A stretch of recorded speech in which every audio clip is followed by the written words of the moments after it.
पण मला एवढं याच्यातच म्हणायचं आहे की हा एक नवीन विभाग पोलीस दळणवळण माहिती तंत्रज्ञान आणि परिवहन आताच्या काळात सायबर क्राईम एक सगळ्यात महत्वाचा विभाग झालाय, कारण आता गुन्हे ते अमोर समोर घडण्यापेक्षा सायबर क्राईमच मोठ्या प्रमाणात चालू आहे. पण मला एक विषय असा मांडायचा की याच्यात हे जे वेगवेगळे विभाग आहेत, विशेषतः महामार्ग वाहतूक प्रशिक्षण, नंतर लाचलुचपत प्रतिबंधक विभाग, नागरिक, आपण जिल्ह्याच्या ठिकाणी जातो, यांना साधी कार्यालय सुद्धा नाही सभापती महोदय. समजा commissioner office, SP office update आहे, काही हरकत नाही आपल्याकडे. परंतु हे बाकीचे जे ऑफिसेस आहेत ना, ते कुठून तरी एखादा महानगरपालिकेकडून, जिल्हा परिषदेकडून, इकडून तिकडून, म्हणजे सुस्पष्टपणे इन्फ्रास्ट्रक्चर यांचं की सगळ्या ठिकाणी अशा प्रकारची स्थिती आहे. महामार्ग पोलीस पथक मुंबई वगैरे परिसरात वेगळ्या पद्धतीनं काम करतं, पण तो ग्रामीण भागात वेगळ्या पद्धतीनं काम करतं. काम करण्याच्या पद्धतीविषयी जाऊ द्या, पण माझं असं सजेशन आहे की हे सगळे एवढे अधिकारी असतात, यांना बसायला नीट जागा सुद्धा नाहीये. महामार्ग पोलिसांना सुद्धा वेगवेगळ्या ठिकाणी अशा कुठेतरी ज्याला स्पष्ट शब्दात आता यांनी बोलवलं टपऱ्यासारखं काहीतरी एखादं शेड केलं जातं आणि तिथं त्यांना बसवलं जातं, अशा प्रकारची स्थिती आहे. आपण हे बिल आणत असताना याचं एक इन्फ्रास्ट्रक्चर त्याविषयी सुद्धा सरकारने एक नियोजन करण्याची आवश्यकता असं माझं एक सजेशन आहे की दहशतवाद विरोधी पथकाचं सुद्धा ऑफिस असावं,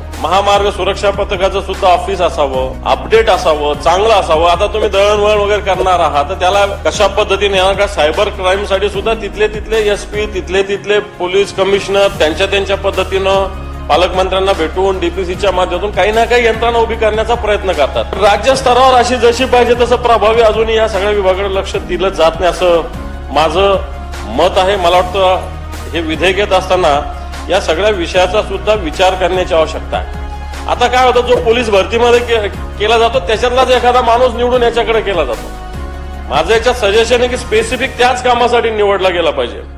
कारण आता साधा व्हिडिओग्राफर असो पोलिसाचा, कोणीतरी एखादा त्या भागातला पीआय ठरवतो की याला आता व्हिडिओग्राफी करायची आहे, याला आता कॉम्प्युटरवर काम करायचं आहे. पण स्पेसिफिक कॉम्प्युटर ऑपरेटर म्हणून आपण भरती करत नाही, स्पेसिफिक व्हिडिओग्राफर म्हणून आपण भरती करत नाही.